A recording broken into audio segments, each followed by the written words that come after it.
A certa altura, o cansaço chega. Não é o cansaço de um dia longo de trabalho, nem a exaustão física depois de um esforço. É um cansaço mais profundo, que se instala na alma. É o cansaço de explicar. Tu conheces este lugar. O ecrã do telemóvel aceso na escuridão do quarto. Os teus dedos a pairar sobre o teclado, ou talvez já a escrever. A construir mais uma vez a arquitetura perfeita de palavras. A frase que finalmente o fará entender. O parágrafo que irá mapear a tua dor, a tua necessidade, a lógica do teu sentimento. Explicas por que te sentiste invisível, porque a sua distância te feriu, porque o seu silêncio não é neutro, porque uma relação precisa de ser nutrida. Escreves um ensaio, uma tese, um apelo. Editas, apagas uma palavra, substituis por outra mais precisa, mais suave, menos acusatória. Tenta ser justa, equilibrada. Mostras o teu lado, mas também tentas adivinhar o dele. És a advogada, a juíza e a ré, tudo ao mesmo tempo. E quando o texto está finalmente pronto, uma obra-prima de vulnerabilidade e inteligência emocional, ficas a olhar para ele. E sentes esse cansaço, um peso nos ombros, na nuca, no fundo do estômago. E então, muitas vezes, apagas tudo. Porque uma parte de ti, a parte mais antiga, a parte que reside no corpo e não na mente, já sabe a verdade.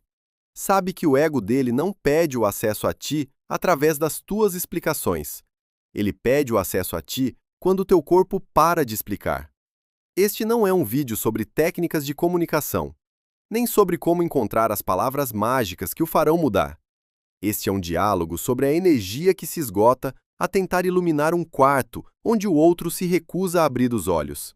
E sobre a descoberta de que a tua luz não precisa da validação dele para existir. A verdadeira mudança não acontece quando ele finalmente entende as tuas palavras. Acontece quando ele sente, no ar, na tua ausência de esforço, que o teu centro de gravidade já não está nele. Durante muito tempo, acreditaste que, se apenas conseguisses explicar melhor, ele compreenderia. Que a clareza das tuas palavras poderia preencher o abismo da sua indiferença ou do seu medo. Pensavas que a lógica era a chave. Se A, então B. Se me amas, por que fazes C? Se sentes a minha falta, por que não dás um passo? As tuas explicações eram apelos à razão, à coerência, a um pingo de justiça emocional. Mas o que não percebias é que, para o seu ego, as tuas explicações não soavam como um convite à intimidade. Soavam como uma acusação. Cada frase bem construída sobre os teus sentimentos era para ele uma prova da sua falha. Cada pedido de mais presença era um atestado da sua ausência. As tuas palavras, por mais suaves que fossem, tornavam-se o som de um tribunal onde ele estava sempre no banco dos réus. E o ego, especialmente um ego que se construiu sobre uma armadura de força, controlo e racionalidade, não sabe lidar com a vulnerabilidade de ser visto como errado ou insuficiente. A persona dele, a máscara que ele apresenta ao mundo e muitas vezes a si mesmo, é a de um homem que sabe o que faz, que está no controlo, que não é governado por emoções confusas. As tuas explicações ameaçavam essa persona. Elas traziam o caos do sentimento, da necessidade, da interdependência, para uma fortaleza que ele construiu precisamente para se proteger de tudo isso. E a reação mais primária do ego ameaçado não é abrir-se para compreender, é fechar-se para se defender. Então, ele desliga-se, minimiza, diz que estás a pensar demais, que estás a ser demasiado sensível. Transforma a tua dor numa falha da tua percepção, ou então fica em silêncio, um silêncio que é uma parede. As tuas palavras batem nessa parede e caem no chão, inertes, e tu ficas lá, sozinha, com os destroços da tua vulnerabilidade, a sentir-te ainda mais tola, ainda mais invisível do que antes. O que acontece neste ciclo é devastador. Tu ofereces a parte mais tenra de ti, a tua verdade interior, e em troca recebes um vazio. E a tua mente, viciada em resolver problemas, conclui: eu não expliquei bem o suficiente. Da próxima vez, tem de ser mais clara, mais calma, mais racional. E o ciclo recomeça, cada vez mais exaustivo, cada vez mais desmoralizante. Estás a tentar usar a linguagem da alma para falar com uma muralha de betão. Se reconheces este cansaço, o cansaço de ser a tradutora emocional da relação, escreve nos comentários uma palavra que descreva esse estado. Não para ele, mas para ti, para dares um nome a esse lugar. Cansaço, esgotamento, vazio, ou a tua própria palavra. A grande viragem não acontece quando encontras uma nova forma de explicar. A grande viragem acontece quando, por pura exaustão ou por um súbito rasgo de clareza, tu simplesmente paras. Não é uma decisão estratégica. Não é um jogo de agora vou ignorá-lo para ele sentir a minha falta. É mais profundo. É um render-se. É o teu sistema nervoso a dizer: basta, não aguento mais uma única palavra. Nesse momento, algo muda fundamentalmente na dinâmica energética entre vocês. Enquanto explicavas, a tua energia estava focada nele. Era um laser de atenção, de esperança, de súplica, de frustração, tudo dirigido na sua direção. Tu estavas energeticamente a inclinar-te para ele, a tentar entrar no seu mundo, a pedir para seres vista, ouvida, validada. Mesmo que estivesse zangada, a tua energia estava com ele. Ele era o centro do teu universo emocional. O teu bem-estar dependia da resposta dele. Quando paras de explicar, essa energia, pela primeira vez em muito tempo, volta para ti. Não porque a puxaste de volta com força, mas porque simplesmente paraste de a enviar. O feixe de luz que estava apontado para ele, agora, simplesmente, ilumina o espaço onde tu estás. E é aqui que o corpo entra. O corpo que estava tenso, a preparar-se para a batalha da explicação, começa a relaxar. Os teus ombros, que carregavam o peso de fazer a relação funcionar, descem 1 milímetro. A tua respiração, que era curta e ansiosa enquanto esperavas por uma resposta, aprofunda-se. O nó no teu estômago não desaparece de um dia para o outro, mas deixa de ser o centro da tua existência. Tu começas a mover-te pelo mundo de forma diferente. A tua cabeça, que estava cheia do ruído branco das conversas por ensaiar e das análises de cada palavra dele, fica um pouco mais silenciosa. E nesse silêncio, começas a ouvir outras coisas. A música que toca no café, o som da tua própria risada, a pergunta de uma amiga sobre o teu dia, a qual respondes falando sobre ti e não sobre o último drama com ele. Este não é um processo de te tornares fria ou indiferente. É um processo de te tornares presente em ti mesma. O teu corpo, que era um campo de batalha de ansiedade e esperança, começa a tornar-se uma casa outra vez. E esta mudança é sísmica. Porque é uma mudança que ele não ouve, ele sente. Ele está habituado a ser o sol do teu sistema solar. A tua necessidade de explicação, a tua frustração, a tua espera, tudo isso eram planetas a orbitar à sua volta, confirmando a sua importância, a sua centralidade.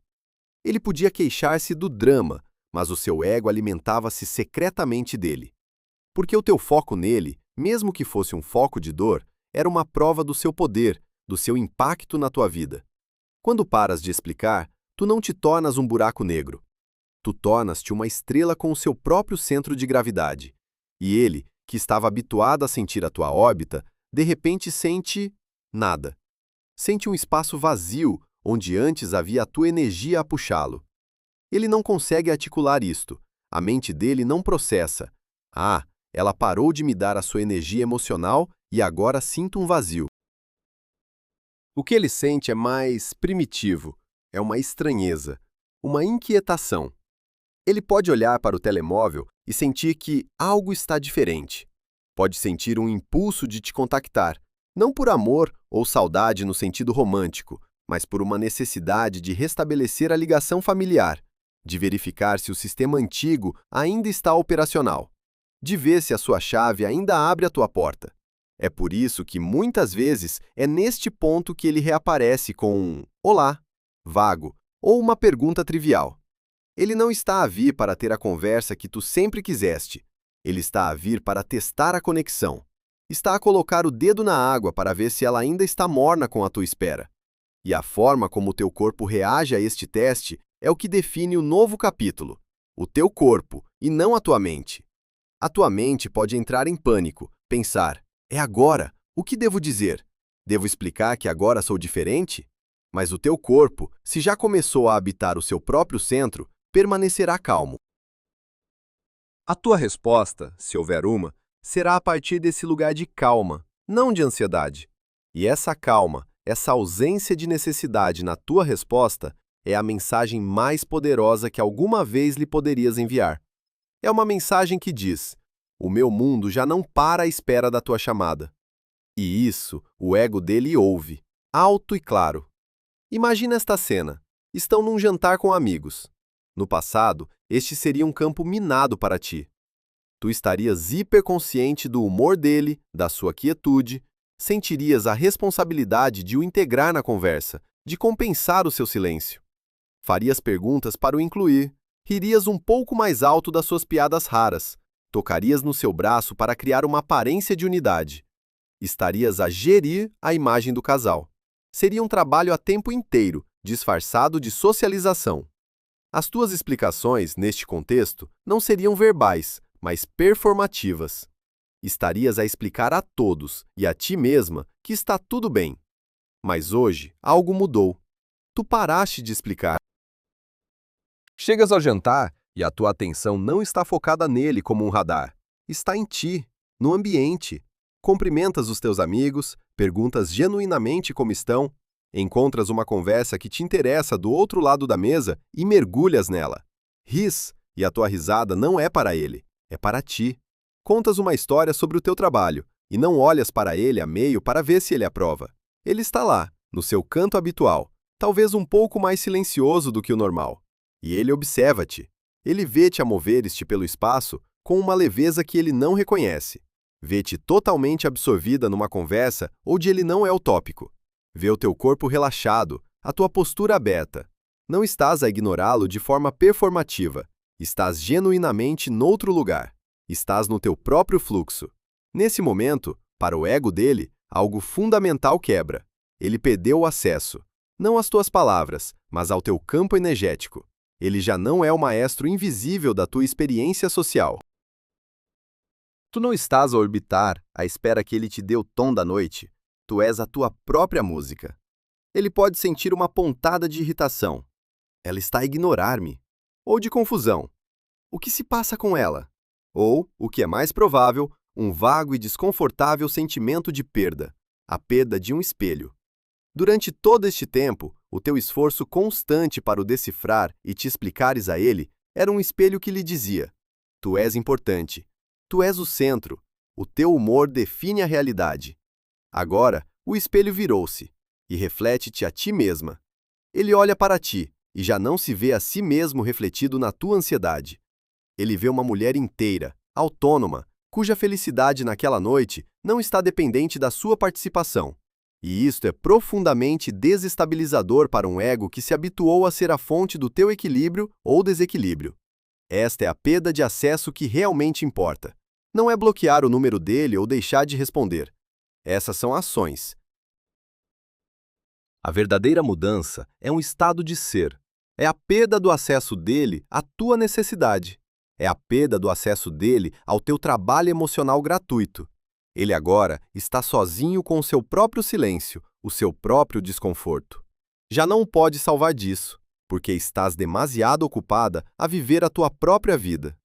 E esta ausência de resgate é o que o força, talvez pela primeira vez, a confrontar-se com o vazio que o teu esforço constante estava a mascarar. Do ponto de vista da psicologia profunda, o que acontece aqui é uma desvinculação de uma projeção massiva. Durante muito tempo, o teu ânimos, o teu princípio masculino interior, a tua capacidade de clareza, ação e pensamento estruturado estava projetado nele. Tu esperavas que ele te desse a clareza que tu não conseguias encontrar em ti. Esperavas que as ações dele definissem a vossa realidade. As tuas explicações eram uma tentativa de persuadir o teu ânimos projetado a agir de acordo com as tuas necessidades. Era uma negociação com uma parte de ti que tinhas externalizado. Quando paras de explicar e a tua energia volta para ti, estás, na verdade, a retirar essa projeção. Estás a chamar o teu ânimos de volta para casa. Em vez de lhe pedires clareza, começas a cultivar a tua própria clareza. A tua pergunta deixa de ser: o que é que ele quer dizer com isto? E passa a ser: o que é que eu sinto sobre isto? O que é verdade para mim, independentemente da resposta dele? Este é o início da individuação, o processo de te tornares um indivíduo completo e não dividido. É o momento em que paras de procurar a tua outra metade num parceiro e começas a integrar as tuas próprias partes perdidas. E há também uma dimensão da sombra a ser reconhecida aqui. A tua sombra, aquela parte de ti que não admites, pode ter encontrado uma espécie de poder perverso no papel de a que se esforça mais, a mais consciente emocionalmente. Havia uma superioridade moral em seres tu a tentar sempre resolver as coisas. Eu tentei, eu expliquei, ele é que não ouve. Este papel, embora doloroso, dava-te uma identidade, a identidade da Marte da relação. Parar de explicar significa abdicar desse papel. Significa abdicar da história de que és a vítima do seu silêncio. Significa assumir 100% de responsabilidade pelo teu próprio bem-estar emocional, o que é muito mais assustador. Significa olhar para o vazio que a ausência do drama deixa e perguntar: e agora? Quem sou eu sem este problema para resolver? É um confronto com a tua própria liberdade, que pode ser tão ou mais vertiginoso do que o confronto com o silêncio dele. A verdadeira força não está em ganhar o argumento, está em perceber que tu não precisas de participar no debate. A tua paz interior não é uma moção a ser aprovada por ele. É o teu território soberano. E quando o teu corpo finalmente entende isto, a tua presença torna-se a única explicação necessária.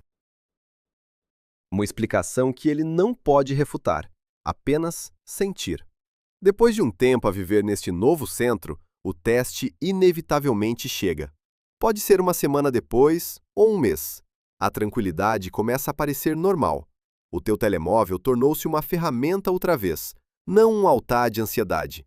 E então, um dia, o nome dele ilumina o ecrã. Uma mensagem curta. Como estás? Ou talvez, vi isto e lembrei-me de ti. Nesse instante, o velho sistema tenta reiniciar-se.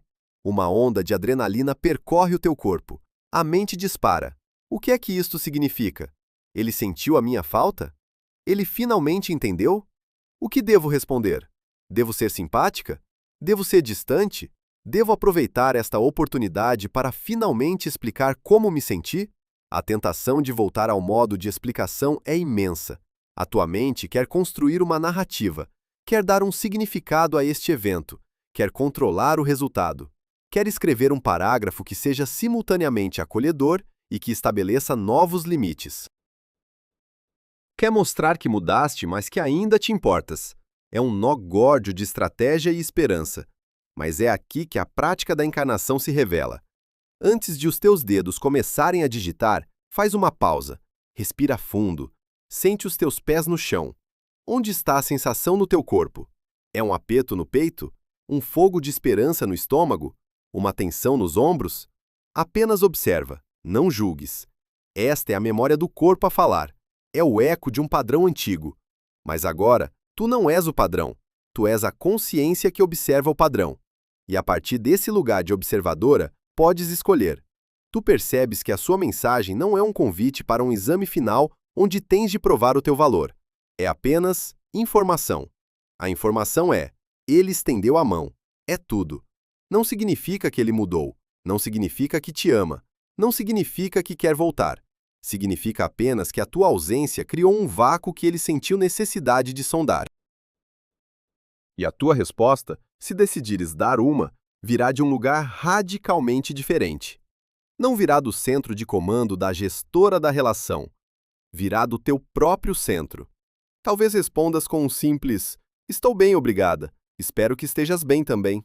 Ou talvez não respondas de todo, não como um castigo, mas porque estás genuinamente ocupada a viver a tua vida e a sua mensagem não se sente como uma prioridade urgente. A diferença é a ausência de esforço, a ausência de uma agenda escondida. A tua resposta não é um isco para o fazer dizer mais. Não é o início de mais um longo e exaustivo processo de negociação emocional. É um simples reconhecimento. Ponto. E para o ego dele, esta simplicidade é desconcertante. Ele está habituado a que as suas migalhas gerem um banquete de reações da tua parte. Agora, a sua migalha gera uma resposta do tamanho da migalha. A economia emocional mudou.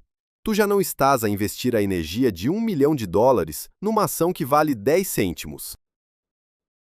Esta nova forma de estar é posta à prova repetidamente.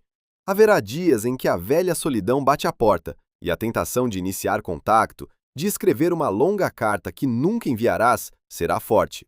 Haverá momentos em que te questionarás. E se eu estiver errada? E se ele precisava apenas de mais uma explicação? A tua mente antiga, a tua sombra, vai sussurrar que a calma é aborrecida, que o drama, pelo menos, era intenso e que a intensidade parecia amor. Vai tentar convencer-te de que a tua nova paz é, na verdade, resignação. É aqui que a tua lealdade a ti mesma é forjada.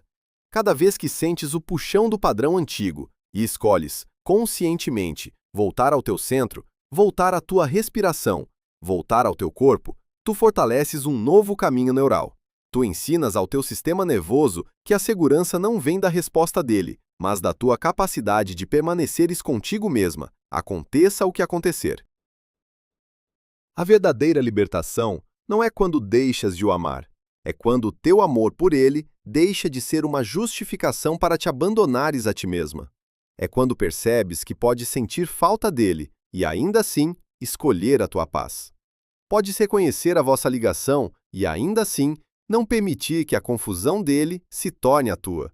E o teu corpo registra esta mudança de forma indelével. O sono torna-se mais profundo. Acordas e a primeira coisa que sentes não é um aperto de pavor, mas talvez a luz do sol na tua janela. A comida tem mais sabor. A tua própria companhia torna-se um refúgio, não uma sala de espera. Se este caminho de regresso ao corpo faz sentido para ti, deixe uma frase nos comentários que seja uma âncora para ti. Não um grande discurso. Talvez, o meu corpo é a minha casa, ou a minha paz não é negociável. Uma frase que te lembre para onde voltar quando a mente começar a girar. No final, a questão de ele perder o acesso torna-se quase secundária. Porque o foco já não está no que ele perdeu, mas no que tu ganhaste. Tu ganhaste o acesso a ti mesma. O paradoxo final é que, ao abandonares a necessidade de seres compreendida por ele, tu crias o único espaço onde uma compreensão genuína poderia, talvez, florescer. Um homem que se sente constantemente pressionado a defender-se não consegue conectar-se. Um homem que se depara com uma mulher serena e autocentrada, que não precisa de nada dele, pode, pela primeira vez, sentir a curiosidade de a conhecer, em vez do fardo de a gerir. Mas mesmo que isso aconteça, tu irás encontrá-lo a partir de um lugar novo. Não serás a mulher que espera ansiosamente à porta, grata por ele finalmente ter encontrado a chave. Serás a mulher que está calmamente na sua sala de estar, a ler um livro, que ouve bater a porta e decide, sem pressa e sem pânico, se quer ou não abrir. O poder já não está na mão dele, nem está na tua mão como uma arma para o controlar. O poder dissolveu-se e transformou-se em soberania. A tua soberania. Lembra-te daquela cena inicial. Tu, no escuro, a escrever a explicação perfeita. Agora, volta a essa cena. Mas desta vez, quando os teus dedos apagam o texto, não é um ato de derrota. É um ato de libertação. É o teu corpo a dizer à tua mente: não te preocupes, eu trato disto. Não com palavras, mas com a minha simples, sólida e inabalável presença. O acesso que ele pede não é à tua mente, às tuas teorias, aos teus argumentos. É ao teu corpo como um recurso. O teu corpo que esperava, que se encolhia, que se esticava em direção a ele. Quando o teu corpo se endireita e se enraiza no seu próprio chão, ele pede o acesso ao teu desequilíbrio, do qual o ego dele se alimentava. E confrontado com o teu equilíbrio, ele é forçado a encontrar o seu próprio, ou a afastar-se, em busca de outro sistema desequilibrado para se alimentar. De qualquer forma, tu ficas bem. Porque a tua estabilidade já não é um pedido que lhe fazes, é a terra firme sobre a qual tu agora caminhas. E esta terra firme tem uma textura, tem um cheiro, tem uma temperatura. Não é uma ideia abstrata na tua mente, é uma sensação física.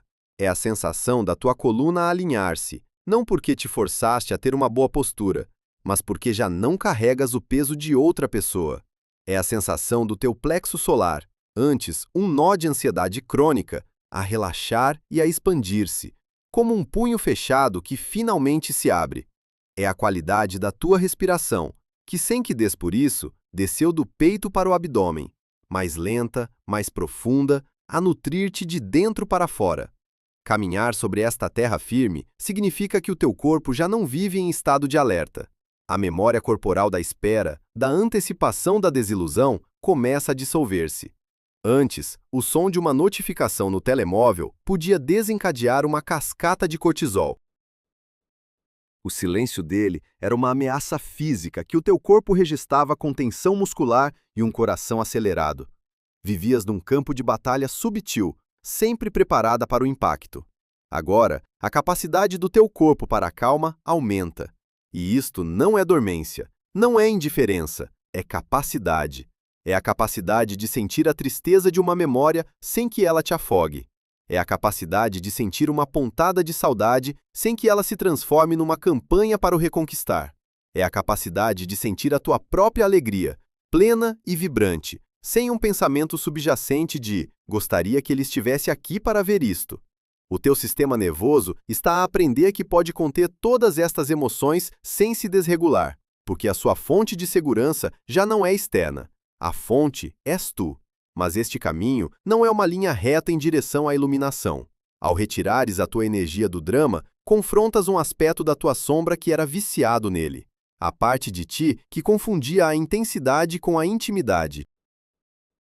A parte que se sentia viva no caos da incerteza, nos picos de esperança e nos vales do desespero. Porque, pelo menos, sentias algo com muita força. Quando a paz se instala, esta sombra pode ficar inquieta. Pode sussurrar-te ao ouvido que a calma é aborrecida, que esta nova estabilidade é, na verdade, a morte da paixão. Será que te estás a contentar com menos? Pergunta ela. Será que desististe do amor verdadeiro? Esta parte de ti pode tentar sabotar a tua serenidade, talvez provocando um conflito desnecessário noutra área da tua vida, ou sentindo uma tentação quase irresistível de enviar aquela mensagem só para sentir o velho pico de adrenalina da espera. O trabalho aqui não é silenciar essa voz, é ouvi-la com compaixão. O que é que essa parte de ti realmente quer? Não quer o drama, quer sentir-se viva, quer vitalidade, quer paixão. E a tua tarefa, como mulher inteira que te estás a tornar, é encontrar formas saudáveis e autogeradas de lidar isso. É canalizar essa necessidade de intensidade para um projeto criativo, para uma aula de dança, para uma viagem que sempre quiseste fazer, para conversas profundas com amigos que te nutrem. É aprender a dançar com o fogo da tua própria alma, em vez de esperares que alguém o acenda por ti. E então, quando menos esperas, chega o teste final. Não é um simples olá, é algo mais substancial.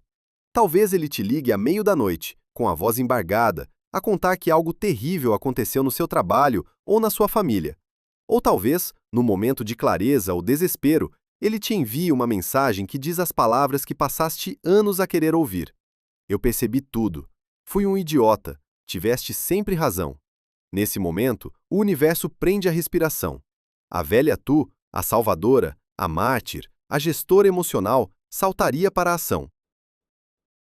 Sentiria uma onda de vindicação, de poder. Finalmente! Ele viu! O seu instinto seria mergulhar de cabeça, consolar, aconselhar, resolver, tomar as rédeas da crise dele, porque é isso que ela faz. É aí que ela encontra o seu valor. A sua dor torna-se a tua oportunidade de provar o teu amor e a tua superioridade emocional. Mas a nova tu, a mulher que caminha na sua terra firme, reage de forma diferente. Primeiro, ela sente. Sente a onda de choque no corpo. Sente a compaixão a surgir. Sente a velha tentação de resolver. Mas ela não age imediatamente. Ela respira. Sente os pés no chão. E pergunta ao seu corpo: o que é que eu preciso agora? E o corpo responde. Talvez ele diga: Eu preciso de permanecer aqui, no meu centro. Posso oferecer uma palavra de conforto, mas não posso carregar este fardo por ele. A tua resposta, então, virá desse lugar. Pode ser um: lamento muito que estejas a passar por isso. É muito difícil. Confio que vais encontrar a força para ultrapassar isto. Vês a diferença? Não é: diz-me tudo, estou aqui para ti, vamos resolver isto juntos. É uma expressão de compaixão que mantém uma fronteira clara. É uma compaixão que não te abandona a ti mesma.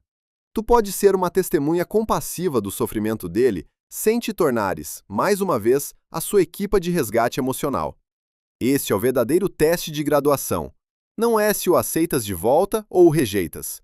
É se consegues encontrar a vulnerabilidade dele sem perderes o contato com a tua própria soberania. É perceber que a validação dele, mesmo que seja a validação final de "tiveste sempre razão", chegou tarde demais. Não porque sejas amarga ou rancorosa, mas porque tu já te deste a ti mesma a validação de que precisavas.